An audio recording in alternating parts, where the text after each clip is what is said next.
Sejarah panjang suku Baduy, penjaga adat terakhir tanah Sunda. Awal mula suku Baduy dan jejak peradaban kuno. Jauh sebelum jalan beraspal membelah hutan Banten, sebelum suara mesin dan listrik menyentuh pedalaman tanah Sunda, telah hidup sebuah komunitas yang memilih berjalan perlahan mengikuti irama alam.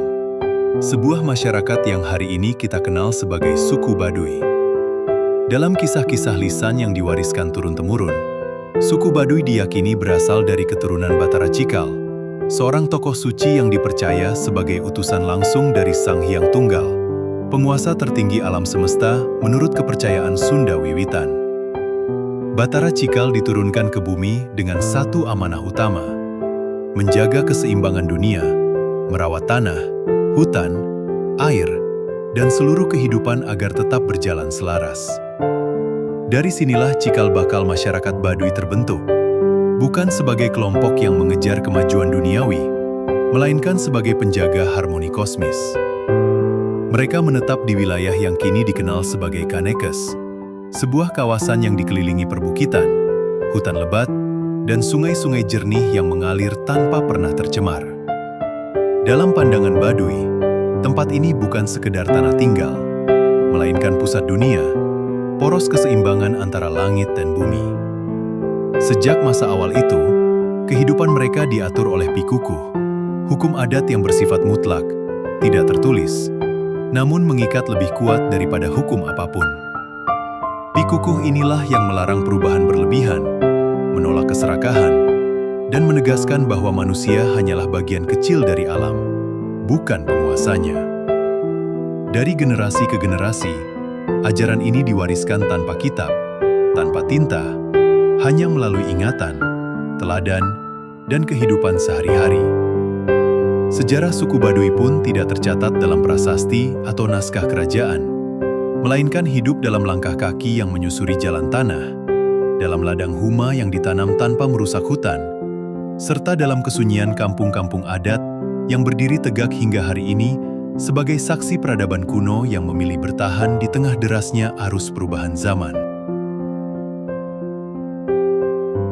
Dalam perjalanan panjang sejarah tanah Pasundan, suku Baduy tidak pernah berdiri terpisah dari dinamika kerajaan-kerajaan Sunda yang pernah berjaya, terutama Kerajaan Sunda Pajajaran. Namun, hubungan itu bukanlah hubungan kekuasaan, melainkan hubungan spiritual dan simbolik yang sangat halus. Dalam kepercayaan masyarakat Baduy, mereka bukan rakyat kerajaan dalam arti politik, melainkan penjaga mandala, wilayah suci yang harus tetap murni agar keseimbangan alam dan dunia manusia tidak terganggu.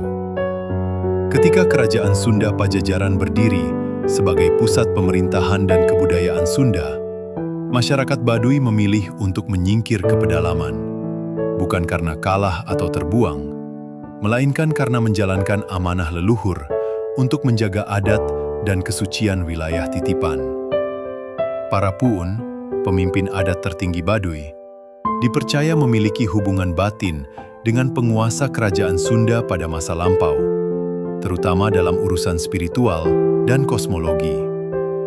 Konon, selama mandala Baduy tetap terjaga, maka tanah Sunda akan berada dalam keadaan tentram dan subur. Oleh sebab itu, wilayah Baduy dibiarkan otonom, tidak disentuh oleh hukum kerajaan, pajak, maupun kewajiban militer. Saat Pajajaran runtuh akibat perubahan zaman, masuknya Islam, serta tekanan dari kekuatan luar, masyarakat Baduy tidak ikut larut dalam konflik atau perebutan kekuasaan. Mereka tetap berjalan di jalur sunyi, menjaga adat, menutup diri dari perubahan yang dianggap dapat merusak keseimbangan hidup. Runtuhnya kerajaan tidak menggoyahkan Pikukuh Baduy, karena bagi mereka, kerajaan boleh berganti, penguasa boleh datang dan pergi, tetapi tugas menjaga alam dan adat adalah kewajiban abadi yang tidak boleh terputus oleh sejarah apapun.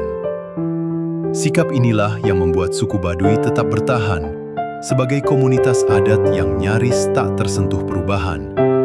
Bahkan, ketika dunia di sekeliling mereka mengalami pergolakan besar. Seiring berjalannya waktu, masyarakat Baduy berkembang dengan struktur sosial yang sangat khas. Terbagi menjadi dua kelompok utama yang hingga kini masih dijaga dengan ketat, yaitu Baduy dalam dan Baduy luar. Pembagian ini bukanlah bentuk kasta atau tingkatan derajat manusia, melainkan sistem penjagaan adat yang berlapis demi melindungi inti ajaran leluhur. Baduy dalam merupakan penjaga utama Pikukuh, tinggal di kampung-kampung suci seperti Cibeo, Cikertawana, dan Cikeusik, tempat di mana aturan adat dijalankan paling murni dan tidak boleh dilanggar sedikit pun. Di wilayah ini, segala bentuk teknologi modern dilarang, mulai dari listrik, kendaraan, alat elektronik, hingga alas kaki. Rumah-rumah dibangun seragam, menghadap arah tertentu, tanpa paku, tanpa cat, sebagai simbol kesederhanaan dan kesetaraan. Sementara itu, Baduy luar berfungsi sebagai lapisan penyangga, masyarakat yang tinggal di wilayah perbatasan dan diperbolehkan berinteraksi terbatas dengan dunia luar. Mereka mengenakan pakaian hitam atau biru tua, boleh menggunakan beberapa alat modern secara terbatas, dan menjadi jembatan antara masyarakat Baduy dengan pemerintah maupun pendatang. Namun, meskipun tampak lebih terbuka, Baduy luar tetap terikat oleh adat dan tunduk pada kepemimpinan Puun. Larangan-larangan adat yang berlaku di kedua wilayah ini bukan tanpa makna, melainkan simbol dari filosofi hidup yang menolak keserakahan dan ketergantungan berlebihan pada benda. Larangan menggunakan kendaraan bermotor mengajarkan kesabaran dan kerendahan hati. Larangan mengubah aliran sungai menegaskan penghormatan terhadap alam. Dan larangan menebang hutan sembarangan menjadi benteng terakhir dari kerusakan lingkungan. Bagi suku Baduy, setiap pelanggaran adat bukan hanya kesalahan individu, tetapi ancaman terhadap keseimbangan seluruh komunitas dan alam semesta. Sebab hidup adalah satu kesatuan yang tidak dapat dipisahkan antara manusia, alam, dan kekuatan gaib yang menaunginya. Inti terdalam dari kehidupan suku Baduy terletak pada kepercayaan Sunda Wiwitan, sebuah ajaran kuno yang tidak sekedar mengatur hubungan manusia dengan Tuhan, tetapi juga menata cara manusia bersikap terhadap alam dan sesamanya. Dalam pandangan Sunda Wiwitan, alam semesta diciptakan oleh Sang Hyang Tunggal dan dijaga oleh berbagai kekuatan gaib yang bersemayam di gunung, hutan, sungai, dan tanah. Manusia tidak ditempatkan sebagai penguasa, melainkan sebagai titipan yang wajib menjaga keharmonisan ciptaan. Oleh karena itu, kehidupan orang Baduy dijalani dengan penuh kehati-hatian, sebab setiap tindakan diyakini memiliki dampak bukan hanya di dunia nyata, tetapi juga di alam gaib.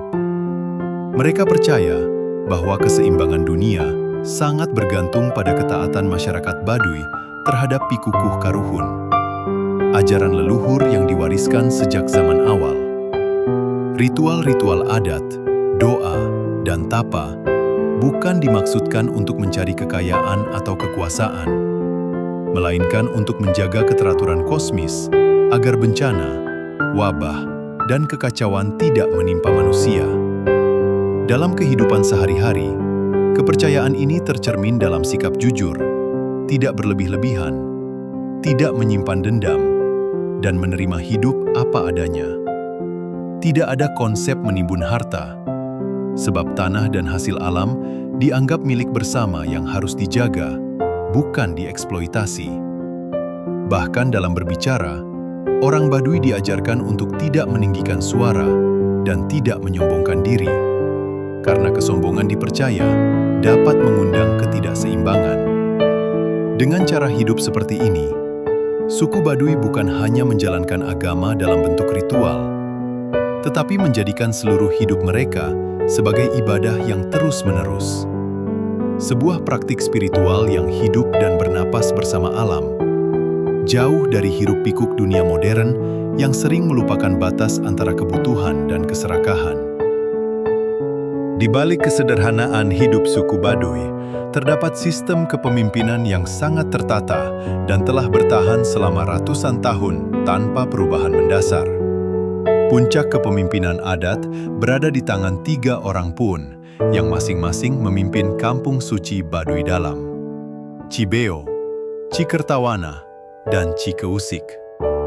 Pun bukanlah pemimpin politik, melainkan pemegang amanah spiritual tertinggi, penjaga langsung Pikukuh Karuhun, dan penghubung antara manusia, leluhur, serta kekuatan gaib. Jabatan Pun tidak diperebutkan, tidak dipilih melalui pemungutan suara, dan tidak diwariskan secara sembarangan, melainkan ditentukan melalui garis adat dan petunjuk spiritual yang diyakini sebagai kehendak leluhur. Di bawah Pun, terdapat para jaro yang bertugas mengurus urusan praktis kehidupan masyarakat, mulai dari pembagian wilayah ladang, pengaturan hubungan dengan Baduy luar dan dunia luar, hingga penyelesaian pelanggaran adat. Struktur ini memastikan bahwa kehidupan Baduy berjalan seimbang antara urusan batin dan urusan duniawi. Menariknya, tidak ada hukuman fisik atau penjara dalam sistem hukum Baduy. Pelanggaran adat diselesaikan melalui nasihat, pengucilan sementara, atau pemindahan tempat tinggal, karena yang terpenting bukanlah menghukum tubuh, melainkan menyadarkan jiwa. Masyarakat Baduy hidup dalam semangat gotong royong yang kuat. Rumah dibangun bersama, ladang dikerjakan bersama, dan hasil panen dibagi sesuai kebutuhan. Tidak ada konsep majikan dan buruh, sebab semua orang dianggap setara di hadapan adat. Struktur sosial ini menciptakan ketahanan luar biasa, karena setiap individu merasa menjadi bagian dari satu kesatuan besar yang saling menopang. Dalam dunia yang terus berubah dan semakin individualistis, tatanan sosial suku Baduy berdiri sebagai pengingat bahwa kekuatan sebuah masyarakat tidak selalu terletak pada teknologi dan kekayaan, melainkan pada kepercayaan, kebersamaan, dan ketaatan pada nilai-nilai luhur yang dijaga dengan sepenuh hati. Kehidupan sehari-hari suku Baduy berjalan dalam ritme yang nyaris tidak berubah sejak ratusan tahun lalu. Sebuah ritme yang sepenuhnya mengikuti siklus alam. Mata pencaharian utama mereka adalah bertani ladang atau huma, dengan menanam padi sebagai tanaman suci yang tidak boleh diperdagangkan secara sembarangan. Proses bertani dilakukan tanpa membajak tanah, tanpa pupuk kimia, dan tanpa alat modern, karena tanah dianggap sebagai ibu yang tidak boleh disakiti. Setiap tahap bercocok tanam diiringi dengan doa dan ritual tertentu, sebagai bentuk penghormatan kepada alam dan leluhur. Selain bertani, masyarakat Baduy juga menenun kain, membuat kerajinan sederhana, serta mengumpulkan hasil hutan secukupnya, tidak pernah berlebihan. Pakaian mereka mencerminkan filosofi hidup yang sederhana dan jujur. Baduy dalam mengenakan pakaian putih tanpa kancing dan ikat kepala putih sebagai simbol kesucian niat, sementara Baduy luar mengenakan pakaian hitam atau biru tua yang melambangkan keteguhan dan ketahanan hidup.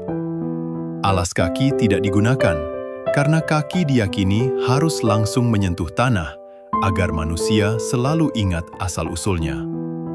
Sungai menjadi pusat kehidupan, tempat mandi, mencuci, dan mengambil air minum, namun selalu dijaga agar tetap bersih. Tidak ada limbah kimia, tidak ada sampah plastik yang dibuang sembarangan, karena merusak sungai berarti melukai kehidupan itu sendiri. Dengan cara hidup seperti ini, suku Baduy membuktikan bahwa manusia dapat hidup cukup, bahkan bahagia, tanpa harus merusak alam. Mereka tidak mengejar kenyamanan berlebihan, tetapi memilih keseimbangan, sebuah pilihan hidup yang tampak sederhana, namun sesungguhnya membutuhkan disiplin batin yang sangat kuat. Salah satu peristiwa terpenting dalam kehidupan suku Baduy adalah upacara Seba Baduy, sebuah tradisi tahunan yang menjadi simbol hubungan sakral antara masyarakat adat Baduy dengan penguasa wilayah di luar Kanekes. Seba bukanlah bentuk upeti dalam pengertian feodal, melainkan amanah leluhur yang telah dijalankan sejak masa kerajaan-kerajaan Sunda sebagai tanda penghormatan dan keseimbangan hubungan antara penjaga adat dan pemimpin pemerintahan.